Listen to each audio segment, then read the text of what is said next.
bro. The Ring magazine, bro. The rankings, like y'all gotta think about it, bro.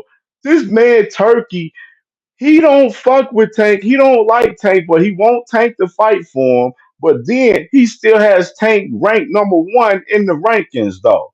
Like, make this make sense. Make this make sense, bro.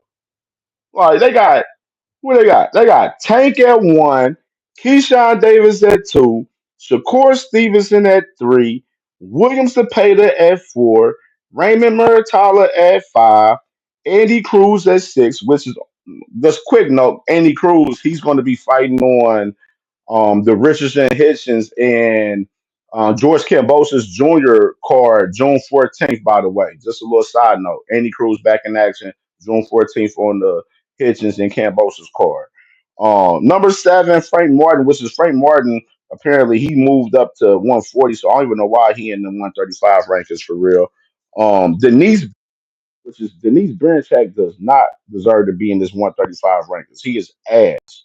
Like Tevin Farmer at 9 and Sam Noakes at 10. They took Lomachenko out of the Ring magazine rankings. Kind of interesting. Maybe because of top rank, they keep insinuating that Loma's possibly going to retire and not come back to boxing in recent time. Um, Kind of interesting though. I mean, Lomachenko. This is my thing. Just to talk about Lomachenko real quick. If you ain't gonna fight, bro, go ahead and get that belt up, man. You holding up the division, man. Like, let us know if you ain't fighting. Just lay it down, man. You had a good career. You know what I'm saying? You went out on your last fight, stopping George Kambosos last year, and we good with it, man. No salute to Lomachenko, but you can't hold up the division, bro. If you're not gonna fight, bro, let motherfucking Miratala and whoever next up fight for that vacant IBF, man. Like, you know what I'm saying? Well, actually, they would elevate Miratala since he won this past week, man.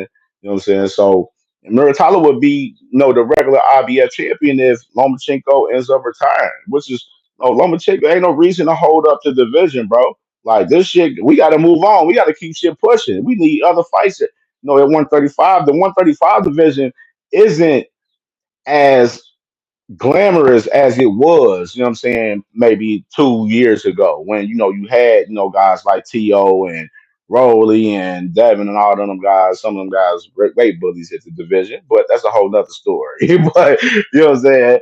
Uh, yeah, man, Lomachenko, yeah, go ahead, man. If you ain't coming back, lay it down and give us the title, man. Let Raymond Muratala do his thing, and we move forward, man. You know what I'm saying? Because it's other fights like Raymond Muratala and Keyshawn. Keyshawn, if he gets past Edwin De Los Santos, shit, you can maybe get a fight going with them two guys. Both of them guys, top ranked guys. It makes sense for that to happen. You know what I mean? Um, of course, Muratala Shakur. You know what I'm saying? Shakur get past the Pater and he don't end up fighting Tank, which is I'm just seeing right now, bro. Like, honestly, real shit, bro. Let me be real. I said this last night. Shout out to my boy Knockout Boxing 86 TV. I was in the in the comments, and I said this last night in the comments. I was like, bro, the way this shit set up, the way Shakur moving, bro, it's almost like we're never gonna get this daggone Tank versus Shakur fight. Like, I don't see we getting this fight for real, bro. The reason why I said I don't see us getting the fight, man, because Shakur continues to work with Eddie Hearn and work with Turkey Al work with two guys that Tank Davis don't fuck with. And I'm just trying to understand the logic of, like, why do these guys have to be involved for you to fight Tank? Why can't you do like Ryan Garcia did and go straight for Tank and not try to middleman, promoters and other people in between a fight with Tank Davis? Why can't you do like Lamont Roach and go straight for the Tank fight and not try to sign with another company that possibly won't be able to try to make the fight and want to give him the fight? You know what I'm saying? Like, it makes it makes no logical sense at all.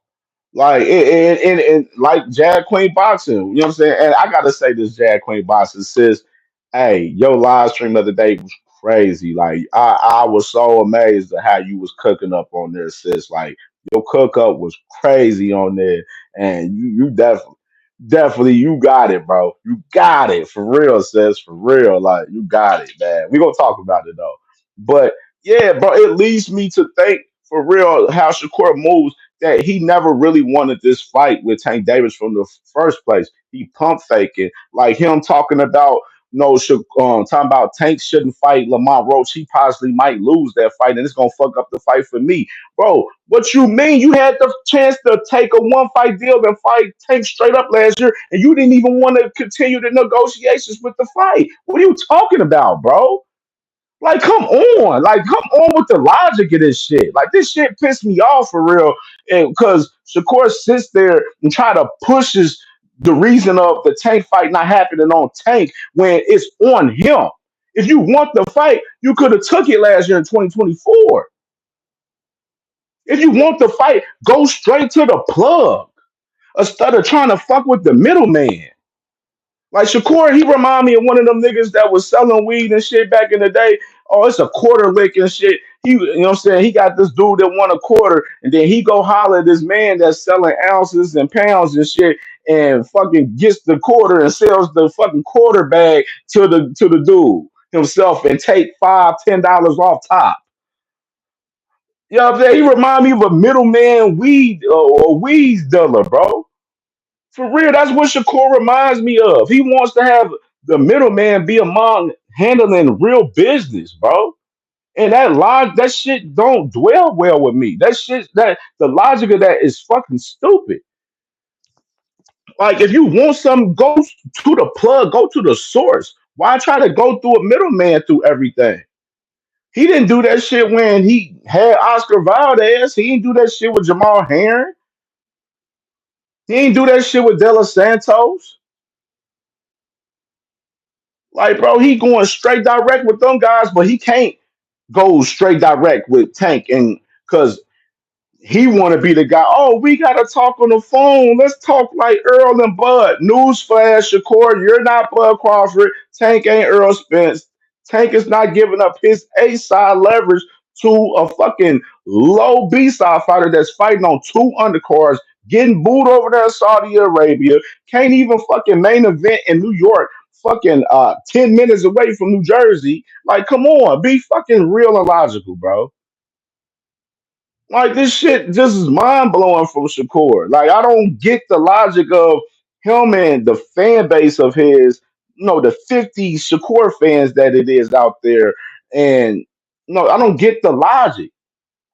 If you want to fight Shakur, go straight to the plug, bro. Stop putting roadblocks and putting people that Tank don't fuck with to get the fight. And who's to say we don't want you to get the fight? You lose a Zapata, that shit dead. Shakur just really in reality, he just another guy that's a part of the Tank Davis story in reality, bro. He's just another guy, a part of the story. He ain't no guy that that's a threat to Tank Davis. He's not no real threat to Tank Davis. Shakur wants Lamont Roach to beat Tank Davis in his rematch, so he don't want to fucking fight him. He want Lamont Roach to win, so he won't have to fight him. Just like a lot of Tank's contemporaries. They don't want to fight Tank Davis for real. They hiding behind fighting these other fucking fights. They don't want to fight Tank Davis for real. Because if they want to fight Tank Davis, make your words match your actions. How about that? Salute Ringwalk Boxing Podcast, man. Hey, salute the family. Subscribe to Ringwalk Boxing Podcast. That's family over there. Amazing with the boxing content, man. And they live every Sunday at 6 p.m. Yeah, if you want the Tank Davis fight, go straight to Tank. Make your words match your actions. I don't give a damn about you calling Tank Davis out. I don't. I give a damn about what's happening behind the scenes in these offers, these negotiations. That's what I care about. I don't give a fuck about a call out. That's all y'all measure everything by is call outs. Oh, Shakur called Tank out. He called Tank out. Oh, so what about when Tank called Shakur about fight last year? Oh man, he said he wanted a multi-fight deal. Oh, Well, Tank and them was offering a one fight deal for Shakur to fight him straight up. Oh man, he want a multi fight deal. Why can't PBC give him a multi fight deal? No, PBC just want to Tank to fight fucking Shakur one fight and move on to the next guy. You know what I'm saying? Oh no, we need a multi fight deal. You know what? We're gonna go holler at Eddie Hearn, or we gonna start with Eddie Hearn so we can go fight Joe Cordina. That's what we gonna do. That's what they did. Like that's what they did, bro. Like the time that Shakur becomes free agent, he ain't do like Bud Crawford did with Earl Spence and try to make the fight with Tank and go straight to Earl for the fight. He ain't do that. This motherfucker went over there at the fucking Eddie Hearn and match room over there in Turkey out of sheet and put the two, three big roadblocks in between the fight, knowing that Tank don't fuck with either one of them guys. But the Shakur fans don't understand that shit. They don't understand it. D1, my brother. Hey, everybody go subscribe to Angry White Man Boxing Podcast, man. Amazing boxing content. Boxing content over there as well, man. D1, that's my dog, man. He be dropping every day, man. He be cooking over there. The cook up is crazy from the family, man, for real. Angry White Man Boxing Podcast, Jag Queen Boxing, Green Wall Boxing Podcast, man. Hey, cook up be real from all of us. Ringwald Boxing Podcast. It do look like it be that way. Shakur Biggin, Rose Jr., he want Lamont Rose to do his dirty work. Facts. He want Lamont Rose to do the dirty work so he won't have to fight Tank. Which is, I mean, you don't understand. Like in the old school, back in the days, bro, like the O's didn't fucking matter. And like I understand everybody pushed this whole stigma on Floyd Mayweather, like, oh, Floyd Mayweather, he was the one that had the O. So all of these fighters behind him, they want to keep their O, and then a lot of promotional companies and managers and stuff, they finding ways to match make will and protect guys in certain ways and all of this extra shit. You feel me? You know what I'm saying? And these guys are protecting their O's. Like motherfucking Devin Haney, these motherfuckers, they so happy that they beat Jose Ramirez and they just talk, oh, he's 32 and 0, he's 32 and 0. But we ain't talking about the performance, bro.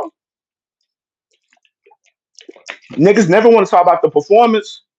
The performance we asked, but we don't. But y'all don't want to talk about the performance. Like, does winning and having a bad performance matter to you guys? Because it obviously don't. Like, I wouldn't want if I was managing a fighter, I wouldn't want my fighter to have a bad performance and win. We got to get back in the ring immediately. We got to shake this shit off.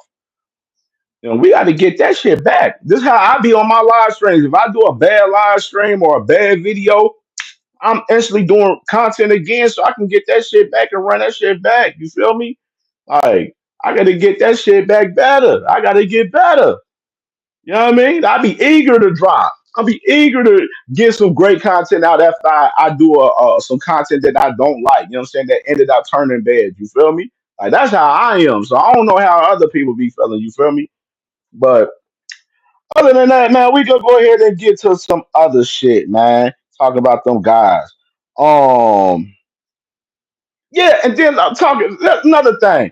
Shakur, what's up with this 130, this 154 talk? Connor Ben. I'm trying to understand why is Shakur talking about fighting Connor Ben at 154? And then he was in the Breakfast Club interview talking, oh, I'm a small guy at 135.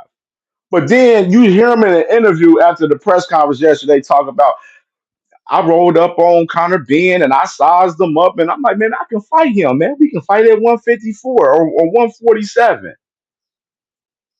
But then this is the same guy that said that he's a small guy fighting at 135. Which one is it? Can you fight at 147, 154, or are you a small guy at 135? These type of things, just the things I be saying with contradictions with Shakur Stevenson. Just getting a little bit dialogue with y'all for a little bit, you feel me? Like, you know what I'm saying? Y'all gotta read the room with this shit, bro. For real. Like I don't be capping, bro. I promise you, I promise you. You know what I'm saying? Shakur Riyadh season ambassador and shit. All right, man. So, in other news,